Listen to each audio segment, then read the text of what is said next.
Something my dad told me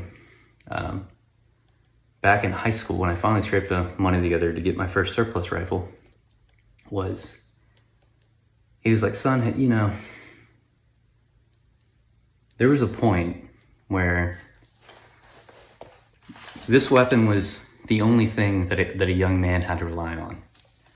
A teenager, someone who was 18 or 19, even 17. And this rifle was used in the First World War. And, you know, there are many other like it, but this one was his, you know?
All right, I really don't want to bore you with details. I don't have any British kit, so the only thing I had of like the time period would be like this like Vietnam era, like, you know, 60s, 50s, and 40s. It all kind of looked similar. So we'll just say that I was a Marine in the Pacific, and I just so happened to pick up an Anzac rifle, right? Because New Zealand and Australia used these in World War II. So what are we looking at? We're looking at a rifle that's got a detachable box magazine. Now, it wasn't doctrine to issue magazines back in the day whenever these rifles were new. Magazines had to be hand fitted to a lot of rifles, and also just to simplify logistics, they would issue stripper clips. So what you end up doing is you use a stripper clip guide, and you do 2 5-round stripper clips. If I'm talking fast, it's because I'm trying not to waste your time. Anyway, the ammo is not coming into the country anymore at the moment. They're talking about maybe changing production, but at the moment we can't get it. So if it's seems like I'm not shooting a ton, I'm not going to shoot a ton. I want to demonstrate a few things. I want to demonstrate the rate of fire achievable, a realistic rate of fire, and I want to demonstrate walking fire. You're gonna have to forgive me. I got earplugs in now, so I can't hear anything. I know people for some reason on YouTube have like a hard-on for loading rifles. So I guess I'll go ahead and load the gun for you. Again, this is much faster as stripper clips, but I don't have any. I had one and it didn't feed properly, so this is how we do it.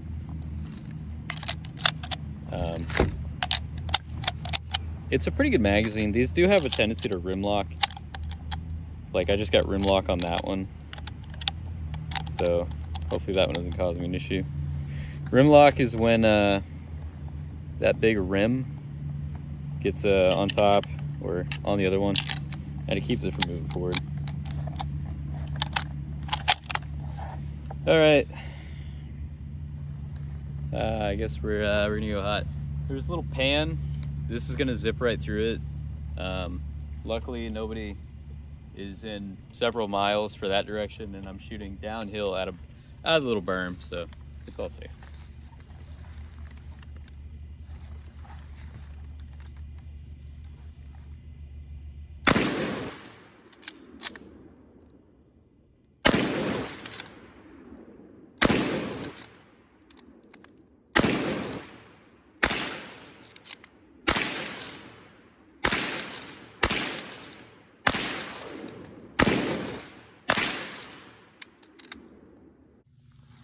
All right, I have no idea, sorry. I have no idea if this is a good angle to show you this, but I'm going to demonstrate the principle of walking fire. Essentially, when the English would approach an enemy line, every so many paces, I don't remember the exact number, they would hip fire their rifle, and it was just meant to suppress the Germans. We kind of went with the Browning automatic rifle and did the same thing. I'm not going to do it I'm going to do it a little bit faster than they would have done it, because I have a lot smaller space, and I'm going to try to get through all 10 rounds. But just to show you, it can be very effective.